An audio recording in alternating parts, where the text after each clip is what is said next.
Hey, howdy hey, and welcome back to Emily's Adventures in Horrorland. Well, this video should be going up either on my birthday or just after. 23 years old.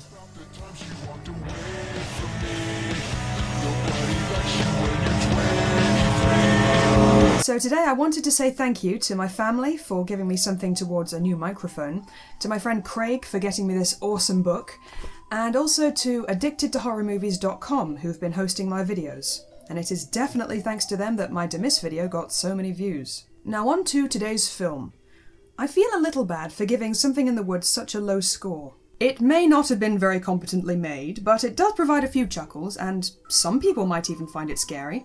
Today's film is only a horror movie in terms of how many people get brutally bumped off, and by a sexy homicidal nurse at that. I don't know what I was expecting going into this, perhaps some kind of interesting character study along the lines of Notes on a Scandal, but instead we got this, Nurse, or Nurse 3D depending on your DVD copy. A film which Paz de la Huerta, the lead actress, blamed for ruining her career. Is it really that bad? Only one way to find out.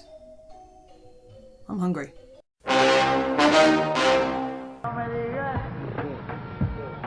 Whoa, okay, yeah, that dress leaves very little to the imagination. My name is Abigail Russell. I look like a slut. Oh, well, hold on, I didn't say that. These are the cheaters, the married, lying scum. They are like diseased cells that destroy unsuspecting families and infect millions of innocent vaginas. There is no cure for the married cock, only me, the nurse. Quite the laboured metaphor there. Abby Russell lures this married scumbag onto the roof and cuts his femoral artery, then gives him the choice of attempting to escape before he passes out, or to take the fast way down. Then she makes that choice for him. Can you tell this was a 3D film? Eh? Can you? Can you? Eh? Right, okay, those uniforms are going to give your patients heart attacks. Oh, I see. This is an erotic horror thriller film. This film seems to take place in a strange parallel dimension, where nurses are not only allowed, but encouraged to walk around in teeny-weeny dresses and paper hats from the 1950s. And I've never met a nurse who had time in the day to blend their bloody eyeshadow. This young lady is called Danny, and she is Abby's mentee. She also has a boyfriend called Steve, with whom she partakes in shenanigans in a cupboard, because this is a horror movie and they tend to do that. Ooh, whoa, someone is in here having sex with a very gorgeous biracial man. That's inappropriate. Consider this your break. You're back in 5. You take as much time as you need, because my break is up next. Ow. Well, one thing you can say about this hospital is that when it comes to sexual harassment, the women are just as bad as the dudes. So that's nice. Speaking of which, Judd Nelson plays a lecherous boss who lays into Danny for being inefficient because that's how he gets his kicks. I'd like to have seen a little more of him in this movie. And, wait, that's Kathleen Turner! The voice of Jessica Rabbit! Why? Okay, so Danny has a lot to deal with. Her boyfriend wants her to move in, and her stepfather, it turns out, is cheating on her mother. And we all know how Abby feels about adultery, even if we don't know why. Come on, we'll grab drinks after I shower.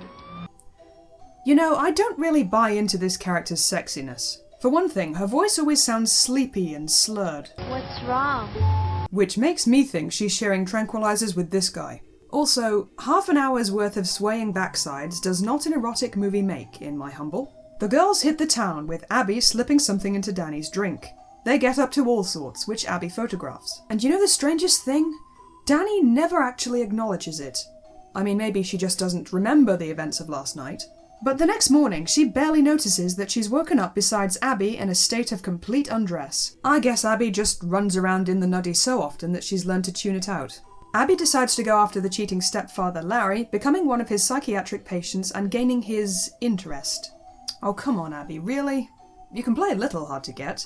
Meanwhile, she does her best to get closer to Danny, with whom she is apparently enamored. But to be honest, I can't see why. Danny's character is beyond bland. She's got absolutely nothing in her noggin.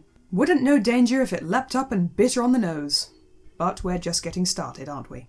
Abby begins to seduce Larry in his car, then injects him with vercuronium. I looked it up, and vercuronium bromide is an actual paralysing agent. I thought it might have been one of those made-up movie drugs like Narcanol from Death Becomes Her, or whatever Asami uses in Audition. So, Abby lets the car drift backwards into traffic, which might not have killed him, and there'll be traces of the drug in his system, and she hangs around the scene of the crime to call an ambulance. Hello, Maestro. Can you tell me the specials of the evening? Oh wait, no, she's calling the local restaurant. It's mildly funny, I suppose. Abby finds Danny crying in her apartment, and we all know what that means. Yeah, time to light the sexy grief candles. I was just on my way to Steve's. I think I'm gonna move in with him. He cares about me. He really cares about me. What were we talking about again? Oh yeah. I miss him so much. Abby insists that Danny stays, claiming that nobody will understand her the same way. Then this happens. Larry was a pig. I just hope his dick got sliced off when he went through the windshield. I never told you he was in a car crash. Well, that just got brushed off, didn't it? I mean, that was a wham line near the end of the film Maniac, and Danny doesn't think her mentor might be hiding something? And even at the funeral, we have to look like we're ready to go clubbing. A new character turns up at the hospital in the form of Rachel Adams, the new HR manager. She is so happy. Why couldn't this lady be the serial killer antagonist? She's much creepier. Will you look at this? What? Damn lady with these smiley face stickers. There are no smiley face people here. You think this man pushing And his letter in they the bag feels killed like the smiling? joke. Probably not. You think me having to change that bag is making me want to smile? Definitely not. No, hell no. I hate these I'm not sure how I feel about this character. Somebody got Flower's girlfriend, and it wasn't me. So you can fire my ass. I can grow that boy up real quick. Could I be any more sassy? I'm a black woman. Danny receives some damning evidence of her drugged night of debauchery, obviously sent by Abby, and does nothing about it. Meanwhile, Rachel is convinced that Abby looks like, which means she is, a girl called Sarah Price who was sent to a psychiatric institution. Bish! Oh, don't mind that. That's just the kind of wacky hospital this is. Elsewhere, Steve tries to bed his recently bereaved girlfriend. That's tactful. I just need you to hold me. Sure, baby. But I can't guarantee that it won't turn into something else. Leave me alone. When Steve goes to work, Danny opens up a Skype call from Abby, who appears to lunge at the drunken Rachel with a syringe. Terrified, Danny goes to the police, accusing Abby of murder. Unfortunately, this police officer dismisses the accusation, having been convinced that Danny is obsessed with Abigail. Now let's break this next scene down because we have a whole lot of third act contrivance and stupidity to get through. Number 1, Abby Skype calling her friend to hint at bumping off Rachel. She doesn't actually do it, but if Danny had thought to open up some screen capturing software the second time around, that would have put an end to all of Abby's games. Number 2, it's very easy to prove that Abby has been stalking Danny and not t'other way round. I mean, these photos of them snogging don't really prove anything. Straight girls at the club do this all the time, in my experience. But Abby's been emailing the photographs to Danny for days, and you can tell that she was the one who took them in the first place. Number 3, Danny ran a blood test on herself and found Rufalin in her system from that night. But this is the first time we've heard of it, and she can't prove it to police? Can you prove it?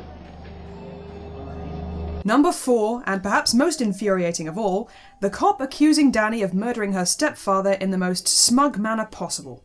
The same day your stepfather died, you signed out the same drug. How crazy is that, huh?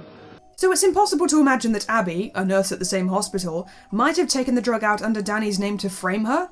Or perhaps stolen the vecuronium? I don't think the security at the hospital can be that good if doctors can shag their topless nurses against glass doors and nobody bats an eyelid. And then, after dropping his own accusation of murder, Detective Rogan just lets Danny go? Of course, none of this would be a problem if Danny had even reacted to any of the following. Abby getting her drunk, Abby waking up naked beside her and otherwise strutting in her knickers, Abby insulting Steve and Larry, Abby letting slip that she knew how Larry died, Abby sending all those pictures to her, and a whole host of other red flags. When you found out you'd been roofied, why didn't you go to police? You get no sympathy from me, you piece of cardboard! Anyway, we see in a flashback the reason Abby is the way she is. As a child, then known as Sarah Price, she caught her own father cheating on her mother and then beating her up in a pretty nonchalant fashion. I told you never to barge into my office. Never again, you understand? Sarah then went on to stab through the father's throat with a scalpel, with all her little girl super strength, from behind. I mean, look at this neck wound, for God's sake. A single scalpel did that. Danny heads to the institution where Sarah Price was placed after her father's death. We learn that Sarah possessed the same doll as Abby does in this Skype call, and that she took the name and identity of her guardian before leaving the institute. Oh, I wonder how Danny will react to this.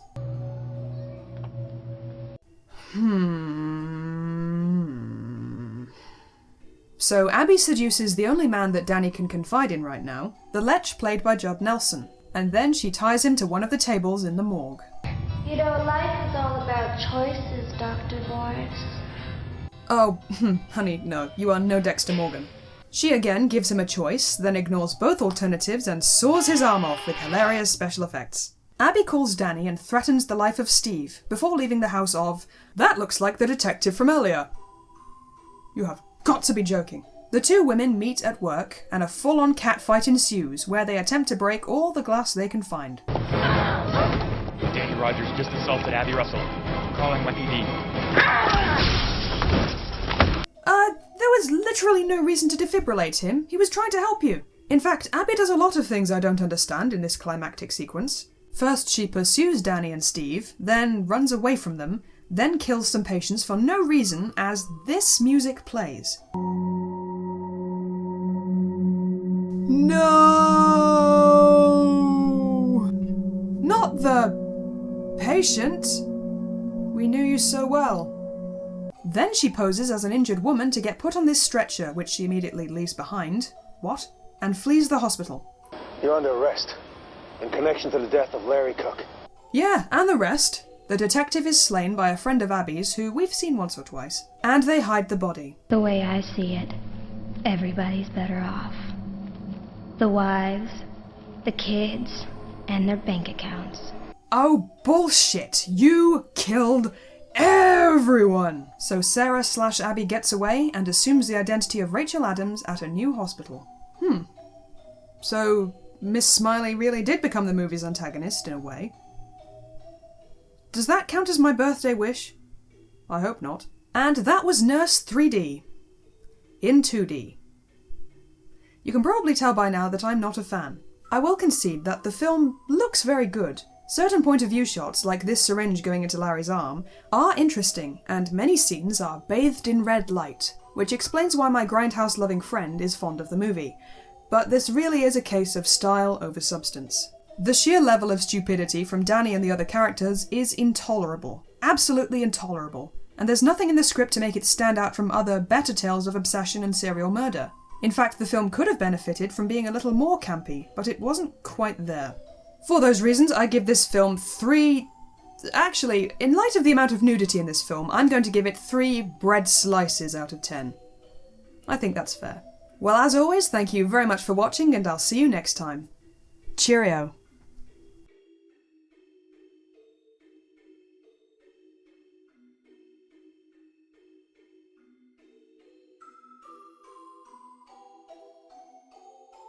No. Fucking insane. Eat my shorts.